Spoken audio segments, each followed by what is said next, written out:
Olá, vamos realizar hoje a gravação do capítulo 14 do volume 1 do Capital. Capítulo este que se intitula Mais Valor Absoluto e Mais Valor Relativo. Lembremos que, quando Marx está falando do mais valor absoluto, ele está lançando a discussão fundamentalmente para o plano da extensão da jornada de trabalho, ou seja, como o capital obtém a extração do mais valor do trabalho excedente, prolongando o máximo possível a jornada de trabalho, enquanto que a mais-valia absoluta, ou o mais valor relativo, melhor dizendo, ele decorre fundamentalmente de melhorias na forma de organizar o trabalho e, sobretudo, da introdução de novas forças produtivas. Observemos também que, para Marx, há uma combinação entre mais-valia absoluta e mais-valia relativa, uma vez que o capital procurará estender o máximo possível a jornada de trabalho, ao mesmo tempo que procurará acelerar o máximo possível o ritmo do trabalhador, a fim de que o tempo de trabalho socialmente necessário, do qual o trabalhador precisa para reproduzir a sua existência cotidiana, decresça, enquanto que, por outro lado, seja possível apropriar-se do máximo de horas possíveis realizadas pelo trabalho, portanto, pela força de trabalho. Neste sentido, na medida em que se reduz o tempo de trabalho socialmente necessário para dar conta da existência do trabalhador, aumenta, em contrapartida, aquela parcela de trabalho excedente capaz de ser apropriado pelo capital. Feitos estes esclarecimentos preliminares, vejamos como Marx desenvolve as reflexões neste capítulo 14. O ponto de partida é o resgate de alguns elementos que estarão no capítulo 5 do Capital, o capítulo sobre processo de trabalho e processo de valorização. Dirá Marx: inicialmente, consideramos o processo de trabalho de modo abstrato, ou seja, de modo geral. No capítulo 5, Marx está procurando apontar como é que se dá o processo de trabalho em todo e qualquer modo de produção, e não especificamente no modo de produção capitalista. Inicialmente, consideramos o processo de trabalho de modo abstrato, portanto, independente de suas formas históricas. Ou seja, consideramos o processo de trabalho como algo que se processa na relação entre o homem e a natureza. No capítulo 5, Marx procurará abordar este processo de trabalho em sua totalidade, observando, por exemplo, que a finalidade do processo de trabalho é, fundamentalmente, a produção ou a elaboração de valores de uso, ou seja, de coisas úteis. Qualquer trabalho despendido em produzir alguma coisa inútil perde a sua finalidade. É um trabalho inútil. Marx observa, neste sentido, que na produção deste valor de uso se faz necessário tanto o meio como o objeto de trabalho, assim como a própria força de trabalho. Prossegue ele. Enquanto o processo de trabalho permanece puramente individual, o mesmo trabalhador reúne em si todas as funções que mais tarde se apartam umas das outras. Em seu ato individual de apropriação dos objetos da natureza para suas finalidades vitais, ele controla a si mesmo. Mais tarde, é ele que será controlado. Aqui Marx está colocando duas situações. A primeira, aquela onde o trabalho não está subordinado à divisão social do trabalho. E, no segundo momento, aquela na qual, nos estágios avançados de desenvolvimento da produção e, em particular, na sociedade capitalista, o trabalhador passa a ser membro de um trabalhador coletivo. Já não é mais o trabalhador individual com o seu trabalho concreto, e sim é o trabalhador individual como parte constitutiva de um grande coletivo de trabalhadores. O trabalhador isolado, nesta primeira situação, aquela onde a divisão social do trabalho ainda não se instaurou, o trabalhador isolado atua sobre a natureza, colocando em funcionamento, de modo autônomo, seus próprios músculos sob o controle de seu próprio cérebro. Portanto, o processo de trabalho, neste momento, conecta o trabalho intelectual ao trabalho manual. Portanto, num primeiro momento, não há separação entre quem concebe o trabalho e quem realiza o trabalho, quem pensa o trabalho e quem executa o trabalho. Já em estágios mais avançados da produção social, ocorre o oposto. O trabalho intelectual e o trabalho manual se separam até formarem um antagonismo hostil. Ou seja, quem executa não tem nenhum contato com quem planeja, e quem planeja está totalmente distante de quem executa. E isto a tal ponto, prossegue Marx, que o produto, portanto, o valor de uso produzido ou a resultante do processo de trabalho. E isto a tal ponto que o produto, que antes era o produto direto do produtor individual, transforma-se num produto social, no produto comum realizado pelo trabalhador coletivo, isto é, o fruto de um pessoal combinado realizando um determinado trabalho, e cujos membros se encontram a uma distância maior ou menor do manuseio do objeto de trabalho. Aqui Marx faz os apontamentos fundamentais que remetem ao capítulo 11, portanto, o capítulo da cooperação. Ali ele vai mostrar como que a produção capitalista é uma produção na qual os diversos trabalhos concretos se combinam no sentido de produzirem valor, portanto, de produzirem mercadorias dentro de um tempo de trabalho socialmente necessário. Desse modo, prossegue Marx, a ampliação do caráter cooperativo do processo de trabalho passa necessariamente a ser acompanhada da ampliação do conceito de trabalho produtivo e de seu portador, o trabalhador produtivo.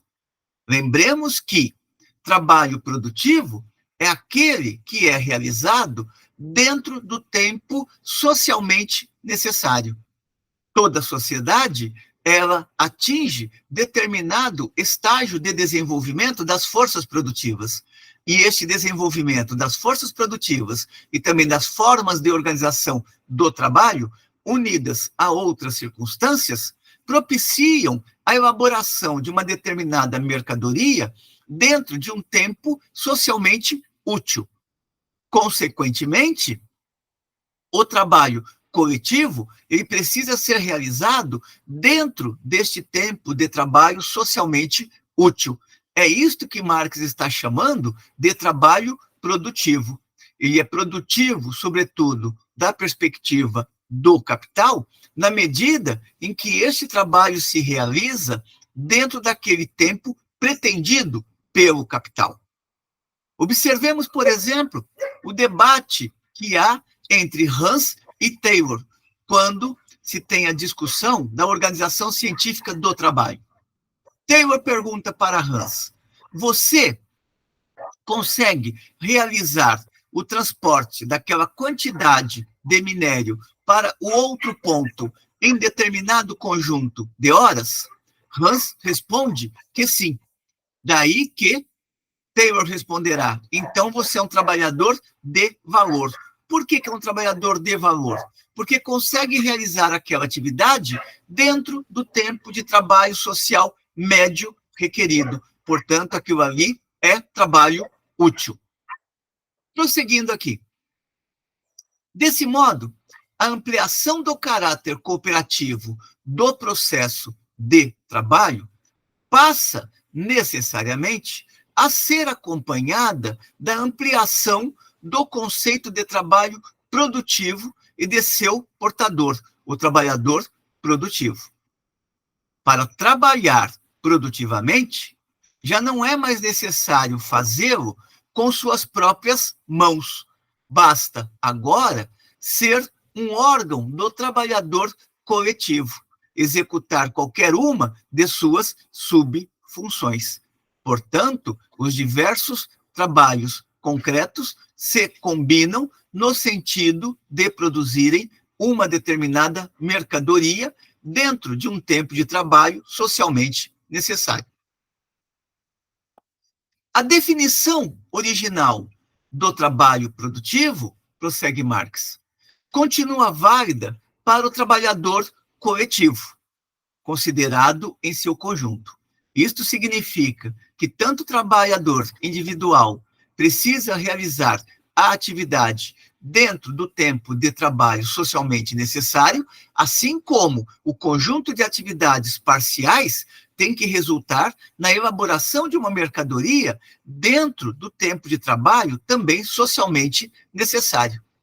Daí a afirmação de que a definição original do trabalho produtivo continua válida para o trabalhador coletivo, considerado em seu conjunto, mas já não é válida para cada um de seus membros, tomados isoladamente, uma vez que este trabalhador individual, realizando o seu trabalho concreto, só se torna efetivamente produtivo para o capital na medida em que o seu trabalho parcial se combina com os demais trabalhos dos quais resultarão o produto final, portanto, resultarão a mercadoria.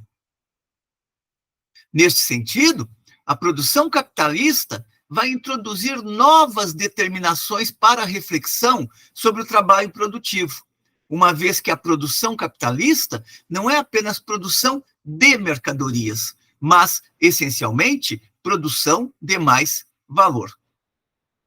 Portanto, na sociedade capitalista, ou o trabalho sob controle do capital, faz com que o trabalhador não produza para si, e sim para o capital. Não basta, por isso, que ele produza em geral. Ele tem de produzir mais valor. E a única maneira dele produzir mais valor é se o trabalho for realizado dentro do tempo de trabalho socialmente necessário. Por outras palavras, o trabalho concreto, portanto, o trabalho de cada trabalhador, em combinação com os demais trabalhos concretos, ou seja, em combinação com os demais trabalhos dos demais trabalhadores, tem de produzir não apenas a subsistência do trabalhador dentro da jornada de trabalho, mas também produzir o excedente, ou seja, produzir o mais valor apropriado pelo capitalista. Portanto, da perspectiva do capital, só é produtivo o trabalhador que produz mais valor para o capitalista, ou então que sirva à autovalorização do capital, o que é a mesma coisa. A categoria trabalho produtivo não se limita para Marx à produção material de mercadorias. Marx exemplifica utilizando-se do caso de um mestre-escola. Lembremos que essa discussão a respeito do trabalho produtivo e trabalho improdutivo vai ser esmiuçada por Marx nos Grundrisse. Vale a pena recorrer ao texto que Marx desenvolve ali nos Grundrisse a respeito do trabalho produtivo e trabalho improdutivo. Dirá Marx, então, que a categoria trabalho produtivo não se limita à produção material de mercadorias, mas também pode transcender o universo fabril. Marx se utiliza, neste sentido, de um exemplo que está para fora do universo da fábrica.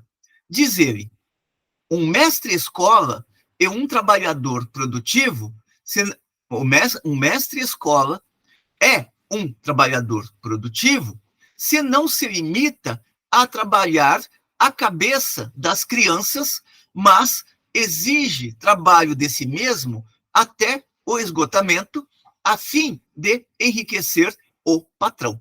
Pensemos, por exemplo, em um professor de uma escola particular ou de uma faculdade particular. Que este último, ou seja, o patrão, que este último tenha investido seu capital numa fábrica de ensino, em vez de numa fábrica de salsichas, é algo que não altera em nada a relação, porque tanto na fábrica de ensino como na fábrica de salsichas, o que o capitalista quer é extrair sobre trabalho. Assim, o conceito de trabalhador produtivo não implica apenas uma relação entre atividade e efeito útil, entre trabalhador e produto do trabalho, mas implica também uma relação de produção especificamente social, surgida historicamente e que cola no trabalhador o rótulo de meio direto de valorização do capital. Sob as condições capitalistas, observa Marx, ser trabalhador produtivo não é um golpe de sorte, e sim uma situação de azar, uma vez que ele só interessa ao capital enquanto trabalhador produtivo, enquanto produtor de mercadorias. E para produzir mercadorias, ele tem que entregar a sua vida ao capital. Ser um trabalhador produtivo, neste sentido, não é uma sorte, mas um azar. A economia política clássica, observará Marx, sempre fez da produção de mais valor a característica decisiva do trabalhador produtivo. Para os fisiocratas, somente o trabalho agrícola seria produtivo, pois só ele forneceria mais valor. Para eles, o mais valor existe exclusivamente na forma de renda fundiária. No primeiro momento da exploração da força de trabalho pelo capital, a forma predominante de extração do mais-valor estará ou esteve apoiada na extensão da jornada de trabalho. A esta forma de extração do sobre-trabalho, pautada fundamentalmente na extensão da jornada, Marx vai chamar por mais-valor absoluto. Neste primeiro momento do desenvolvimento do capitalismo, se estende ou se estendia a jornada do trabalho o máximo possível, a fim de permitir que, na produção, o capitalista obtivesse a maior taxa de mais-valia possível. Durante a jornada de trabalho, lembremos que o trabalhador produz não apenas a sua subsistência, mas também o trabalho excedente.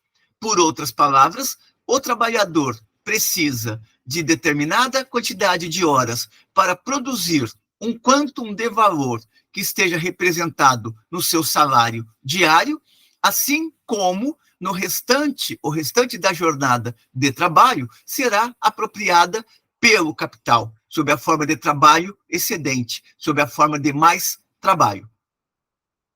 A extração do mais-valor absoluto formou a base geral do sistema capitalista, é o ponto de partida da produção do mais-valor relativo. O mais-valor absoluto, ele está sintetizado na discussão que Marx realiza a respeito da acumulação primitiva. O capítulo 24 em algumas edições, ou 21 em outras edições, capítulo que se chama da chamada acumulação primitiva. Ali Marx vai mostrar como que as jornadas de trabalho nos primórdios da sociedade capitalista se estendiam para além das 12 horas diárias, atingiu 14, 16 horas diárias. Este período da acumulação primitiva será fundamental para criar as bases que produzirão a maquinaria e a grande indústria, portanto, o capitalismo na sua forma especificamente capitalista. Daí que Marx está afirmando neste texto, recordando, ainda que sem citar, o capítulo 24 da acumulação primitiva, que a extração do mais-valor absoluto formou a base geral do sistema capitalista e foi o ponto de partida da produção do mais-valor relativo. A extração do sobre-trabalho, sob a forma de mais-valor relativo, não elimina, no entanto, a divisão da jornada do trabalho naquelas duas partes constitutivas, ou seja, aquela na qual é necessário tempo para se produzir a sobrevivência do trabalhador, ou seja, um determinado quantum de valor que vai ser revertido sob a forma de salário para garantir a existência cotidiana do trabalhador, e a outra parte que é apropriada pelo capital.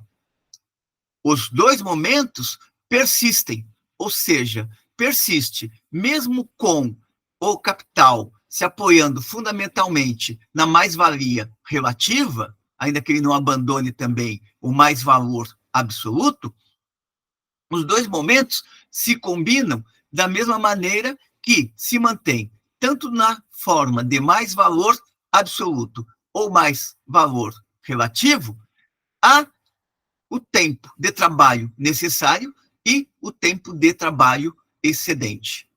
Isto é uma dimensão inevitável para o processo de trabalho sob o controle do capital.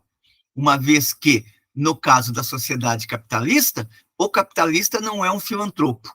Ele não vai permitir que o trabalhador opere a máquina apenas até o momento em que ele gerou o quantum de valor suficiente para a sua subsistência enquanto trabalhador.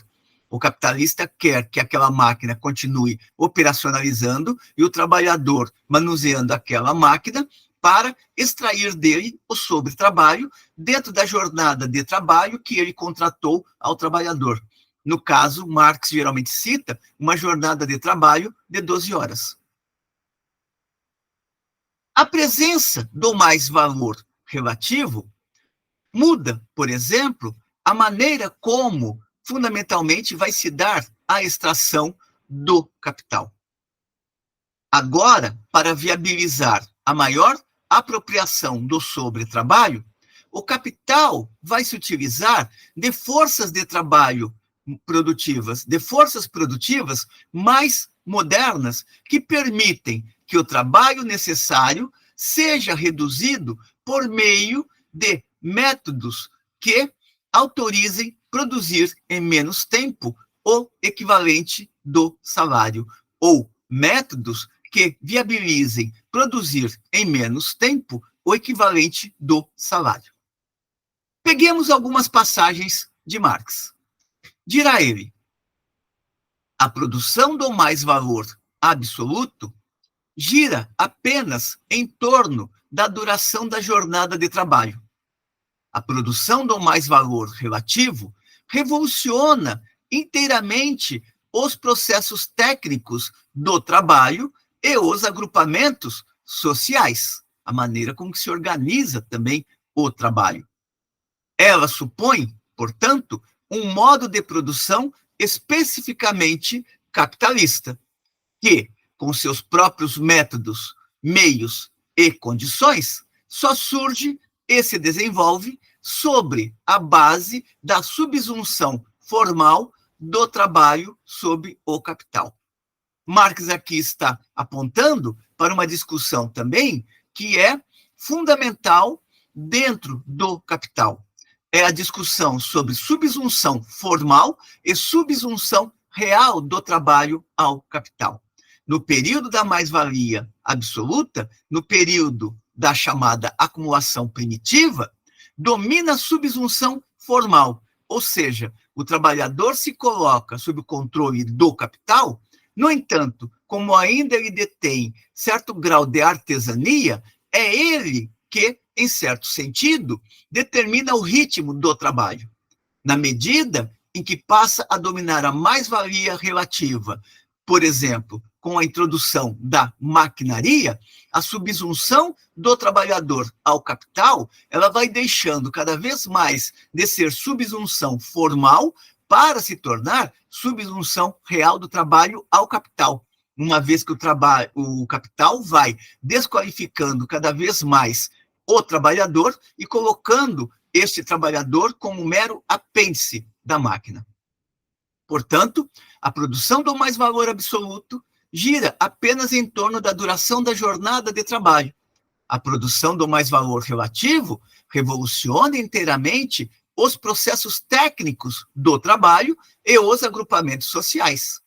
Ela supõe, portanto, um modo de produção especificamente capitalista, que, com seus próprios métodos, meios e condições, só surge e se desenvolve sobre a base da subsunção formal do trabalho sobre o capital. É a mesma ideia que ele colocou anteriormente, que o período da extração do valor absoluto é fundamental para produzir o período da extração do sobrevalor através da introdução de novas tecnologias, novas forças produtivas, ou seja, a extração do sobrevalor relativo. Aqui, ele está voltando à mesma ideia. O período da acumulação primitiva foi fundamental para a introdução da grande indústria, ou para a consolidação da grande indústria. O período da subsunção formal foi fundamental para criar as bases da subsunção real do trabalho ao capital. O lugar da subsunção formal do trabalho sobre o capital, neste sentido, o lugar da subsunção formal do trabalho sobre o capital, nesse sentido, passa a ser ocupado cada vez mais pela subsunção real. Na subsunção formal, observa Marx, o capital ainda não se apoderou diretamente do processo de trabalho. Ao lado dos produtores independentes, que exercem seus trabalhos artesanais ou cultivam a terra de modo tradicional, patriarcal, surge o usurário ou o comerciante, o capital usurário ou comercial, que os suga parasitariamente.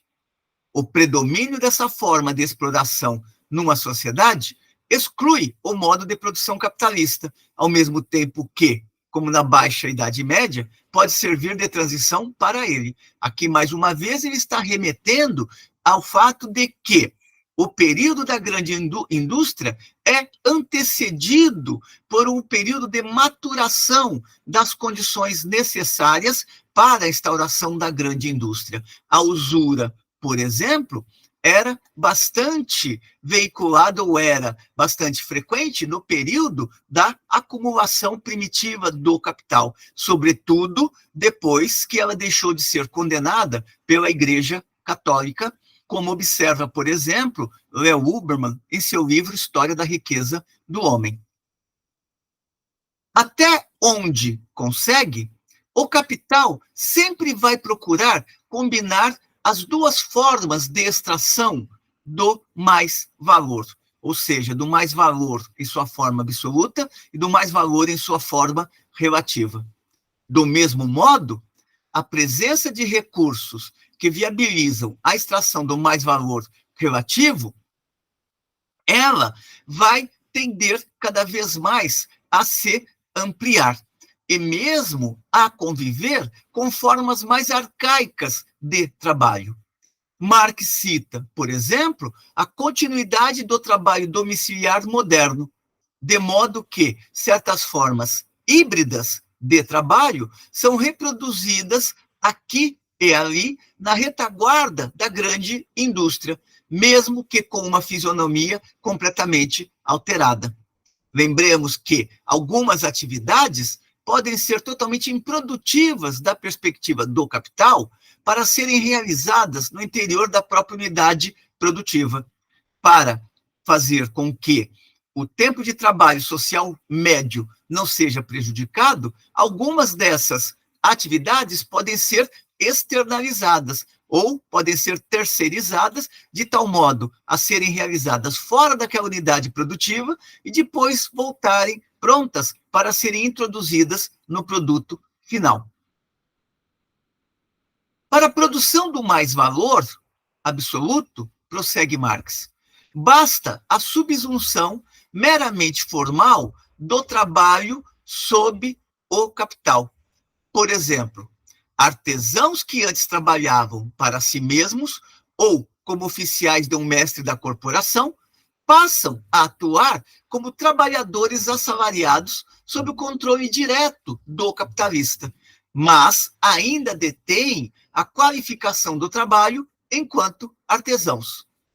Distinta, no entanto, será a situação quando a extração do mais-valor estiver assentada fundamentalmente no mais-valor relativo, uma vez que a subsunção formal passa, então, a ser subsunção real do trabalho ao capital.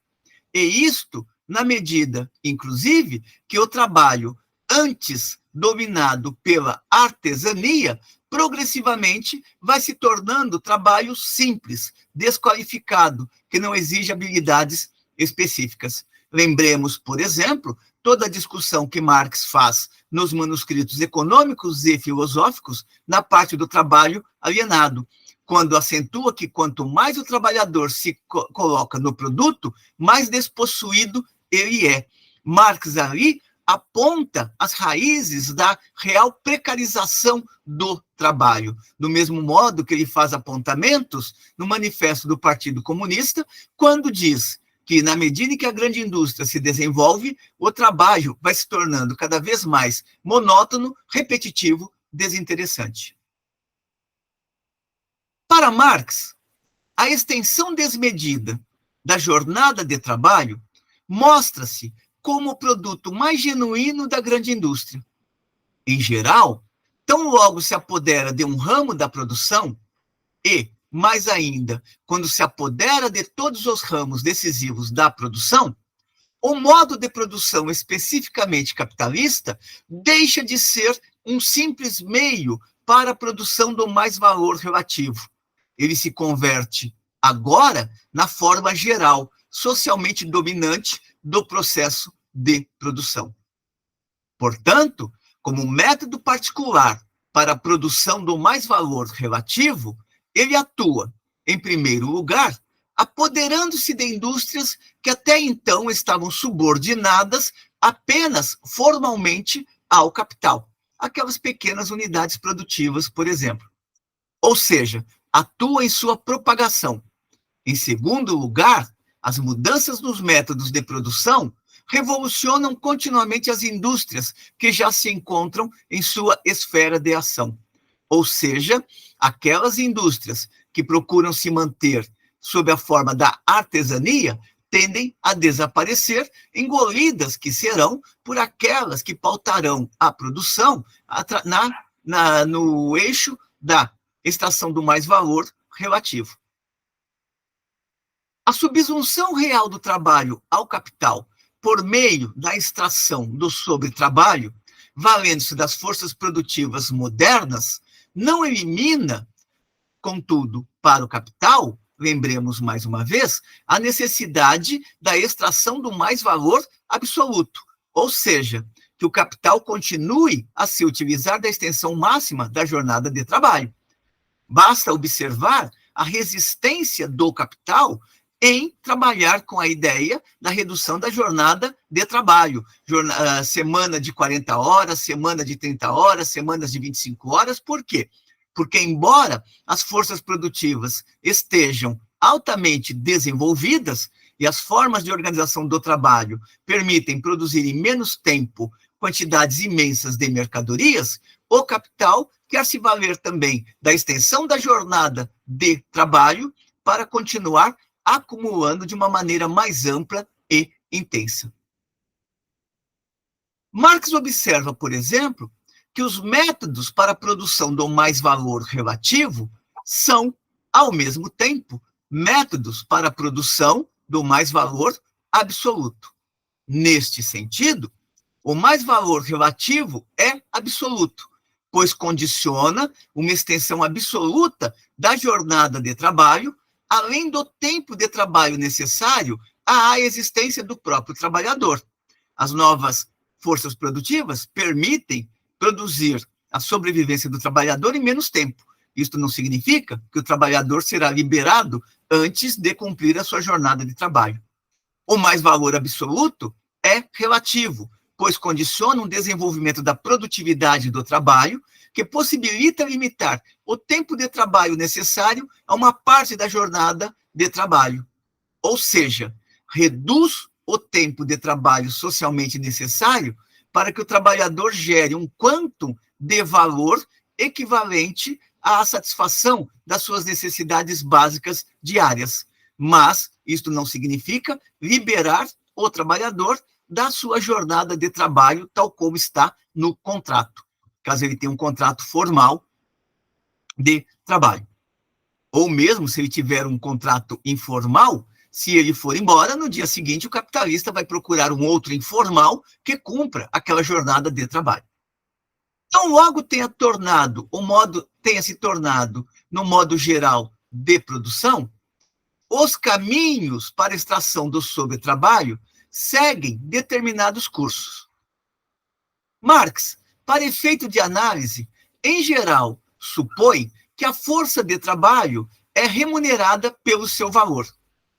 Além disso, geralmente ele supõe também que a jornada de trabalho seja de 12 horas, sendo que 6 horas dedicadas à reprodução da força de trabalho e 6 horas apropriadas pelo capitalista sob a forma de mais trabalho.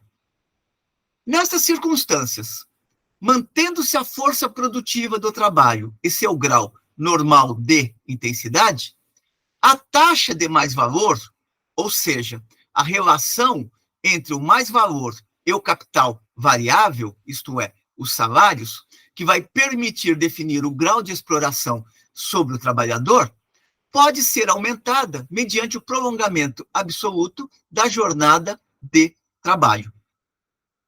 Mas, como é impossível fazer com que a força de trabalho esteja em atividade para além de seu limite físico, isto é, para além das condições biológicas, uma vez que no processo de trabalho o assalariado ele se desgasta não apenas fisicamente, mas também mentalmente, a taxa de mais-valor, ou seja, aquela proporção, aquela relação que existe entre o mais-valor obtido e o capital variável, o salário pago, mas como é impossível fazer com que a força de trabalho esteja em atividade para além de seu limite físico, isto é, para além das condições biológicas, uma vez que no processo de trabalho o assalariado se esgota física e mentalmente, a taxa de mais-valor pode ser aumentada por meio de uma mudança relativa da grandeza de suas partes constitutivas, do trabalho necessário e do mais trabalho. Ou seja, o capital pode aumentar a extração do mais-valor pela extensão da jornada de trabalho, ou ele pode aumentar o mais-valor do qual se apropria através da redução do tempo de trabalho socialmente necessário que o trabalhador precisa para repor as suas energias físicas e mentais. O capital vai procurar combinar esses dois momentos, ou seja, manter as jornadas de trabalho longas e, ao mesmo tempo, reduzir o tempo de trabalho socialmente necessário. Isso significa que, com novas forças produtivas do trabalho ou novas formas de organização do trabalho, é possível reduzir o tempo de trabalho necessário para reproduzir a força de trabalho, elevando-se deste modo, a parte do sobretrabalho do qual se apossa o capital ou o capitalista individual. Neste sentido, uma mudança na produtividade ou intensidade do trabalho pode ser implementada sem que o capital avance sobre o salário, fazendo com que ele caia abaixo do valor necessário à reprodução da força de trabalho. Este é um outro momento ou é uma outra situação que pode ocorrer.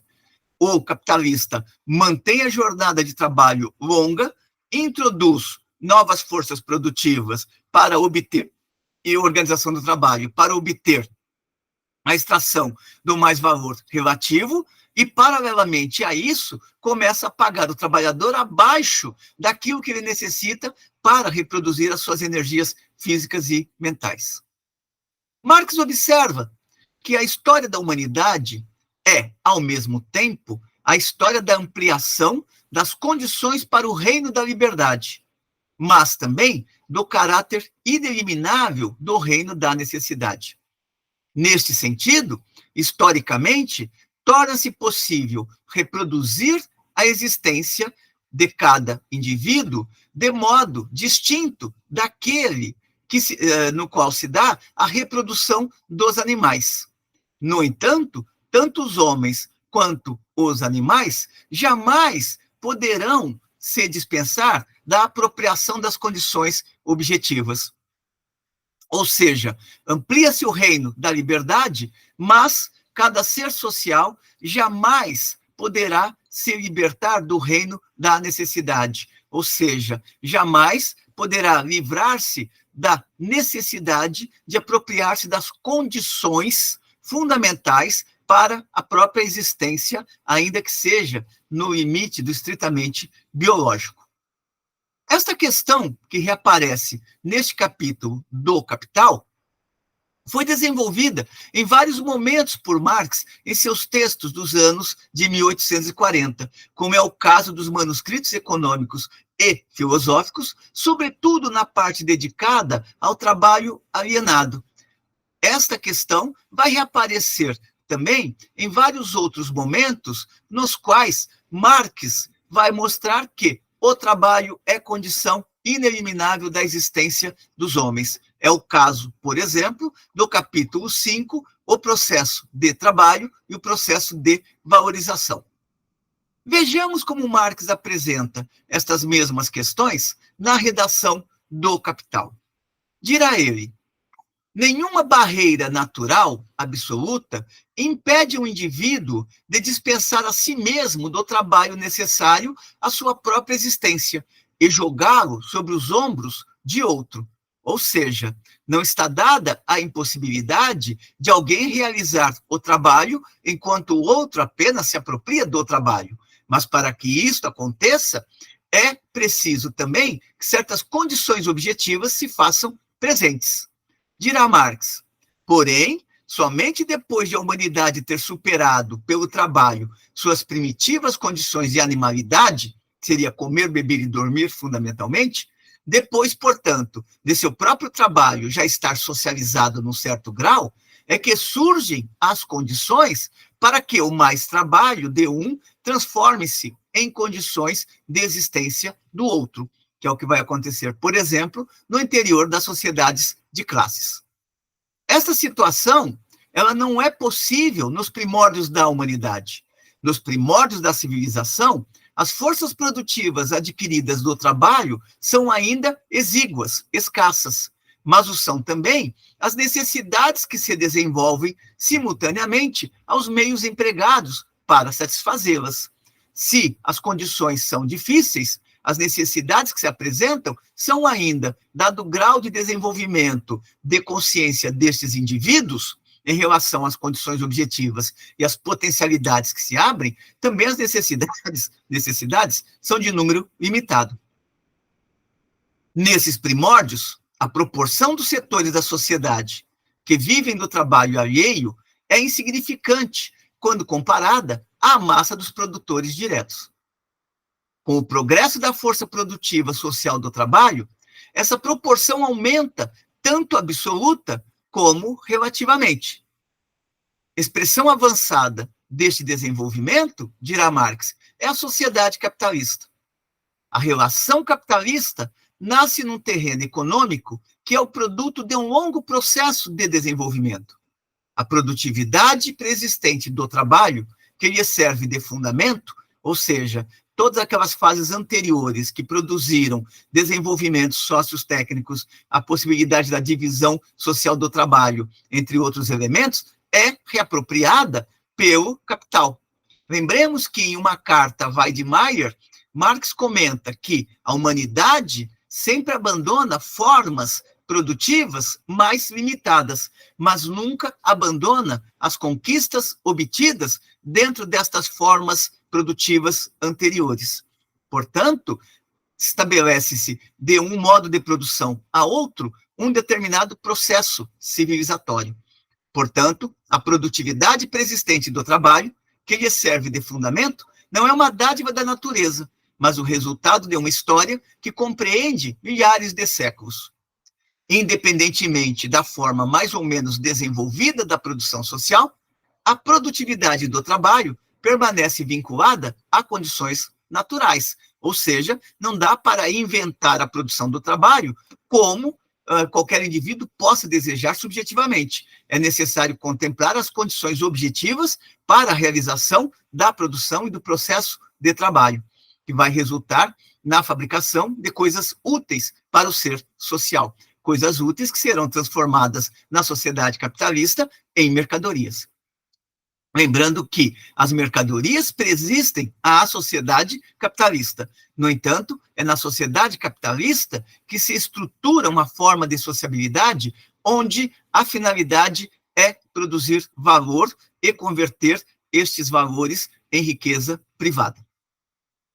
Quanto menor o número de necessidades naturais a serem imperiosamente satisfeitas, e quanto maiores a fertilidade natural do solo e a excelência do clima, tanto menor é o tempo de trabalho necessário para a manutenção e reprodução do produtor. Solos férteis vão demandar uma menor quantidade de trabalho para produzir.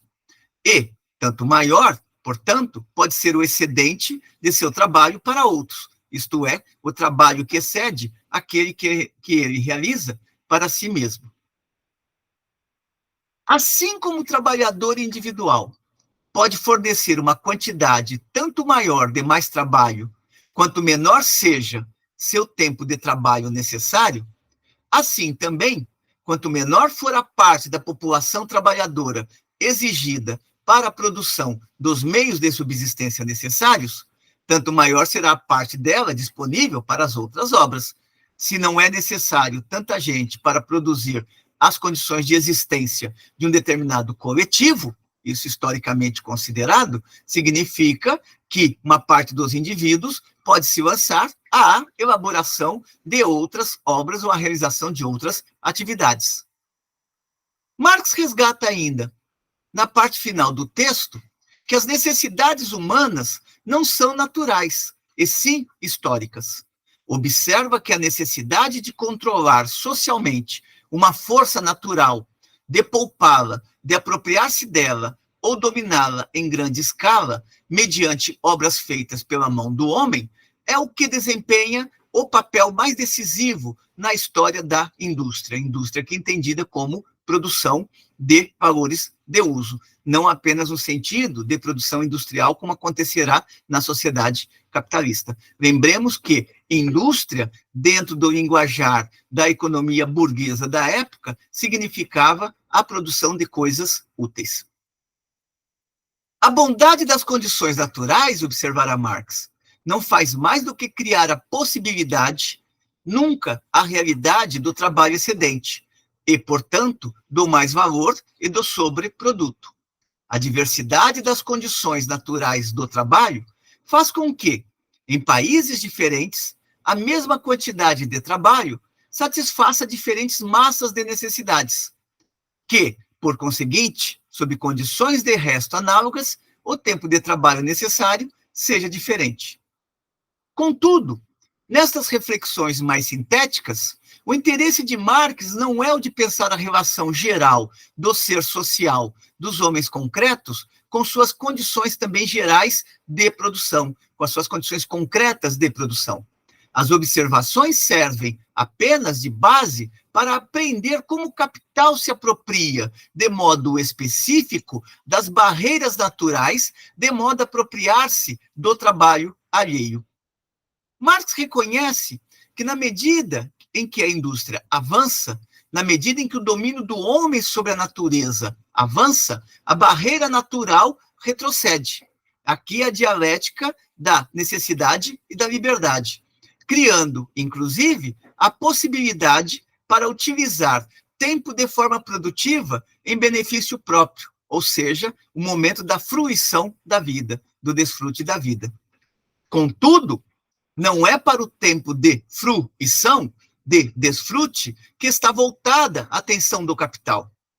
Tanto as forças produtivas historicamente desenvolvidas, sociais, quanto as forças produtivas do trabalho, condicionadas pela natureza, aparecem como forças produtivas do capital, ao qual o trabalho é incorporado. Lembremos que a finalidade do capital, ou uma das finalidades do capital, é cada vez mais subordinar, fazer a subsunção real do trabalho ao capital, a fim de produzir cada vez mais valor e, consequentemente, a fim de permitir a acumulação cada vez maior do capital.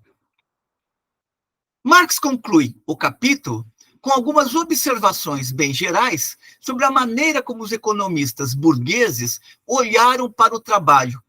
Em particular, ele vai resgatar o que David Ricardo pensou e o modo como ele tratou a questão do mais-valor. Ricardo, observa Marx, o trata como algo inerente ao modo de produção capitalista, trata o valor como algo inerente ao modo de produção capitalista, que é, a seus olhos, a forma natural da produção social. Quando ele fala da produtividade do trabalho, não identifica nela a causa da existência do mais-valor, mas tão somente a causa que determina sua grandeza. Mas foi sua escola que proclamou que é a força produtiva do trabalho que gera o lucro, leia-se, mais-valor. Isso representou um progresso em relação aos mercantilistas, para os quais o excedente do preço dos produtos acima de seus custos de produção derivava, fundamentalmente, da troca, da venda acima do valor. Lembremos que Marx procurará sempre demonstrar que não é na circulação que nasce o valor, e sim na produção. Contudo, conclui ele, a escola de Ricardo limitou-se a contornar o problema sem solucioná-lo. Esses economistas burgueses percebiam instintivamente e de modo correto que seria perigoso investigar a fundo a questão candente da origem do mais-valor. Com esses elementos apresentados aqui brevemente, encerramos a nossa discussão de hoje. Espero que tenham gostado. Como sempre, encaminhem suas considerações positivas ou negativas, que de nossa parte continuaremos aqui resgatando estes textos que podem ser do interesse das jovens gerações de estudantes e das jovens gerações de pesquisadores. Até uma próxima.